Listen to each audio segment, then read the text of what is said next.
সুচিকিৎসার অভাবে কষ্ট পাচ্ছেন একজন আলেম, বাঁচার আকুতি একজন মসজিদের ইমামের। জীবনের পরীক্ষা বড়ই কঠিন। কেউ কেউ সেই পরীক্ষায় উতরাতে পারে, কেউ কেউ পারে না। বিচিত্র জীবনধারায় মানুষ অসুস্থতার কাছে সবচেয়ে বেশি ধরাশায়ী। নামে মাত্র বেতনে মসজিদ এবং একটি মাদ্রাসার খেদমত করতেন চাঁদপুর জেলার ফরিদগঞ্জ উপজেলার ১৫ নং রূপসা ইউনিয়নের বদিউজ্জামানপুর পালের বাড়ির বাসিন্দা আলেম মোহাম্মদ আবু রায়হান। জীবনের কঠিন পরীক্ষায় এই আলেম মারাত্মক লিভার সিরোসিস নামক জটিল রোগে আক্রান্ত হয়ে দিশেহারা প্রায়।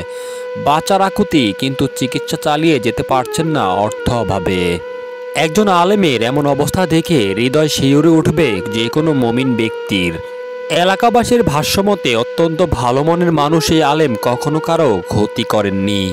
এই আলেমের সুচিকিৎসা করাতে এখন বিত্তবানদের সহায়তা খুবই জরুরি হয়ে পড়েছে। হৃদয়বানরা এগিয়ে আসার এখনই সময়। আপনার সামান্য সাহায্য হলেও একজন আলেম ফিরে পেতে পারেন সুন্দর সুস্থ স্বাভাবিক জীবন। আলেম আবু রায়হানের মা ফিরে পেতে পারে তার সন্তানকে। এই আলেমের একটি শিশুকন্যা রয়েছে। বাবা বেঁচে ফিরলে সেই শিশুকন্যা হয়তো বাবার আদর থেকে বঞ্চিত হবে না।